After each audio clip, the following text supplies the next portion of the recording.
obviously the Stanley Cup, but is the Olympics something like, wow, that'd be kind of like the one thing another thing in your career that you're kind of like, wow, that'd be kind of nice to take part in and stuff? Of course, yeah. It was, I think every American kid growing up, especially my generation, we got to watch Miracle, and I think getting that opportunity would be unbelievable. It would mean a lot. So, yeah. How often did you watch it? Did you kind of wear it out, or what? I don't think my brother and I ever got sick of it, but my mom would probably be able to recite every line in that movie. Then with Puce and Phil, what they've been able to do over there, the difference they made to their team, what have you seen from the outside, and how do you feel for their success so far? They've done really well. With Phil playing with Quinn Hughes, it's a great pair for him, and offensively that team is really good. So we're gonna have to watch out for them tomorrow. I don't get to watch too much of them with their games being so late, but you watch the scores, and I'm happy for both of them. Christian, can you just tell us how you feel like the break might help you guys here heading into the second half of the season? Yeah, I think the break's huge, just kind of for a physical and mental reset. That's probably the gist of the break is players. Obviously, there's get Benny back and Kaner back. It's tough during the season. We're playing so many games to kind of have even 4 or 5 days just of doing. We weren't doing nothing, but just to kind of let your body. There's a lot of bumps and bruises that guys play through. It feels pretty good when you don't get hit for 5 or 6 days, and like I said, we had two pretty big bodies out for us. It's nice to have another 7 days to get those guys back. With that being said, though, the depth on this team really shined in the month of January with how well you guys were able to play, especially without those two. Mm-hmm. What did you think of your team from that aspect? Yeah, I think that's just a credit to this locker room and the coaches. We had one of the worst Decembers that a team could have, and then to follow it up with that type of January with a 10-2-1 or whatever we were. That's big credit to the leadership guys in this team, kind of calming the group down, and we responded really well. I know we were clicking pretty good there. I know a lot of people were talking, seeing if we would have waited for the break or maybe a couple weeks later. But like I said, I think it's more important to kind of get your body and mind away from the game for a little break. It's a long season. A lot of guys playing through a lot of stuff. It's nice to kind of let your body kind of calm down. I know you're trying to get away from the game during the break, but are you able at all to reflect on what made that month of January so successful? For sure. I think, it's probably a perfect example to have both those months back to back to each other. It's pretty simple to see when we play one way, what's going to happen. If we play another way, what the odds of us winning are going to go up. So to us as players and internally in this locker room, we know how we have to play as a group, and it's pretty evident if we don't, we're not gonna have success. It's gonna be a tough run. How is that? How do you guys have to play? It's pretty simple. I know it's cliche. We're gonna be a lot of cliches, but when we're at our best, I think we're actually all 4 lines. I think we're a really good forechecking team. We have a lot of speed through almost all 4 lines. Obviously, the special teams have been huge during that stretch.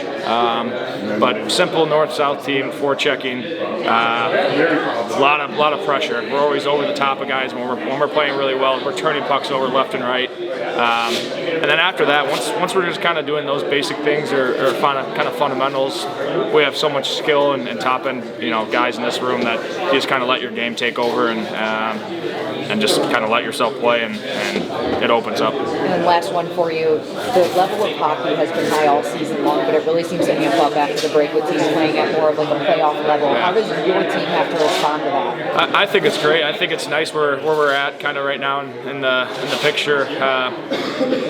We're right there. It's gonna be a fight all the way to the end. I think that's you want to play in meaningful games, and it's February 10th, and you can't afford to lose 2 or 3 in a row. Especially our side, it's so damn tight.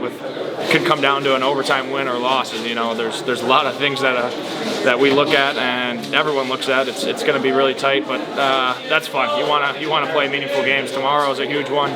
Playing a really top end team. It's fun to play competitively, and if we do well this month, then trade deadline comes up, we put ourselves in a really good spot just to go into March. Hopefully, not with, you don't want to say cushion, but in a good spot. Cool. Thank you. We talked yesterday about some tough lineup decisions.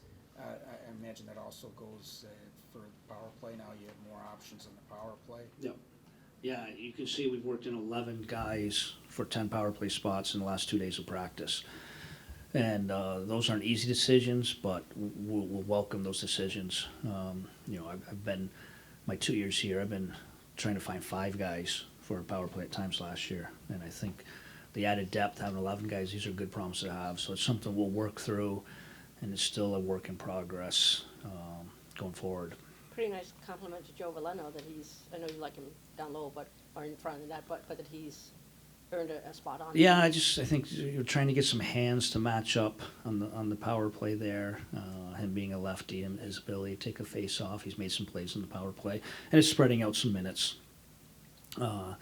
Obviously, we asked a lot of some other guys in penalty kill minutes, and it just gets Joe's minutes a little more with some power play time.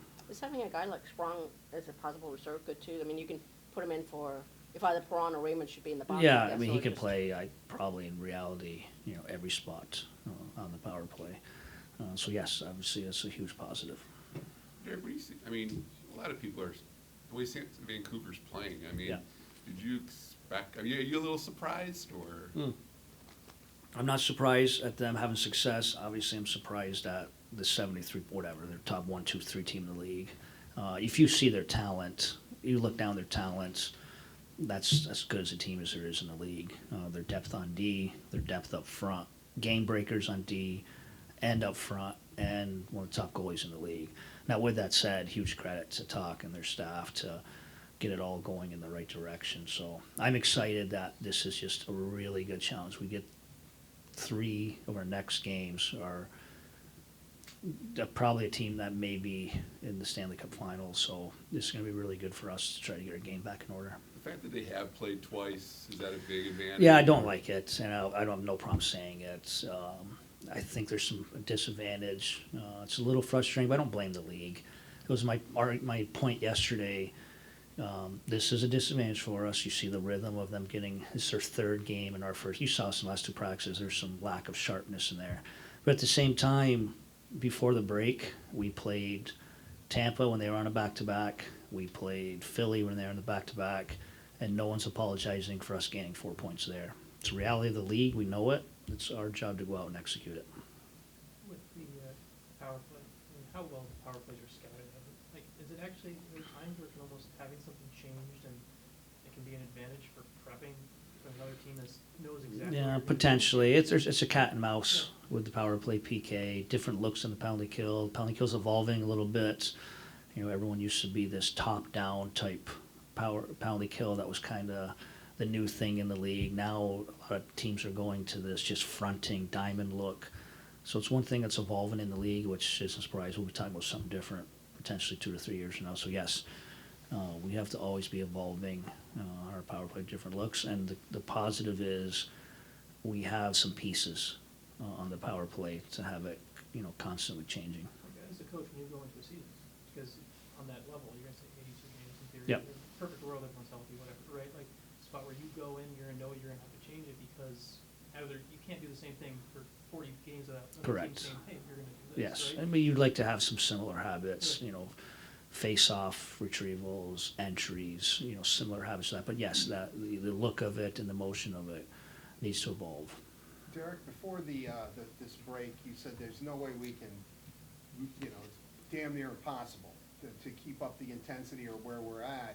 Over this 2-day period, watching the Red Wings back on the ice, are you happy with what you're seeing? Do you think they're about as mentally as sharp as they can be? No. Yes, I'm happy with it. Those were 2 very good practices. Those probably look very similar to those practices we had late December, early January. They almost look like training camp practices. But at the same time, it's just until you can replicate it. Even our first couple of drills today, we weren't sharp. We had trouble connecting some easy 10-foot passes. That's the worry about going tomorrow. But in reality, you just gotta put your nose down and do it. And I think probably an approach of maybe trying to play simple as much as we can early on to get to game pace. You like the daytime game? I like I have no problem. Like, you get so used of, as our league keeps growing, you get so used of noon, 1, 8 p.m. It's the reality of it. And I think we're a team that will draw well, TV-wise. It just certainly feels that way with how many national games we get. We're going to be one of those teams, so no problem with it. On the subject of difficult lineup decisions, when it comes to deciding who to scratch versus not, how much do you weigh like the matchup that's coming up versus what you've seen in recent games and practices versus whatever else goes into that calculation? Huge part of it. We can create some depth in our bottom six that can score goals. We can also create some depth that needs to be a little bit heavier. So I think there's certainly a matchup aspect to it. We'd like to keep it more on kind of where we were with the D early on, where we trusted all of them, and we had a little bit of rotation, but also we had a little bit of accountability on it. So I hope we stay healthy and we continue to move forward with these 13 forwards for 32 games. I think we all know that's unrealistic. Like, again, we had trouble fielding a team up front in December, and this is the first time we've had 13 healthy forwards maybe since week 1. So I think it'll take care of itself, but yeah, there is probably some matchup that goes into it. What's your conversation like with Billy right now? Because he's obviously, when he came here, he signed here, he was, I would imagine, intentions of being a number 1 type guy. Yeah, I don't think we've talked about it. I think it's more about him just being healthy again. He's just his first, he's getting his game back in order. He'll get the net here sometime soon. I don't know when. So I don't know if we've gone down that path of not losing his job or anything like that. So no, it's more about Billy, just him getting this game back in order. When he gets that net, be ready, be sharp. That goalie position can change instantly. You've seen it through 3 goalies this year. We had 2 goalies go on IR. I don't know if anyone else in the league's had 2 goalies be on IR for an extended period of time. Alex Lyon didn't see the net for 6 weeks, and all of a sudden, we need him 13 out of 14 games. So I don't think there's any need to. I think they're mature and professional enough to know this can change rapidly. Derek, when you have depth now, as you said, which is a good thing, especially on the power play, when you decide this is my first unit, this is my second unit, do you think, well, I got to give these guys at least a couple of games to gel, or if it's not happening, are you more than willing to, I guess what I'm asking, are they all on a short leash if they're not producing, or? No, I don't think so. I think that's a first, second unit. I think the reality of having depth, if you can even have a feel, even with Patty out, probably not as much when Patty out, but when Patty was in, we kind of had a 2 power play, and maybe had to do a little bit to go with who was going, or sometimes just got to go who was fresh. So I think that gives you the luxury of kind of having 2 power plays. So no, continued work on progress. I don't think, skill guys, I don't know how much of a short leash you give guys. I'm confident with everyone within those groups that they can make plays. Thank you.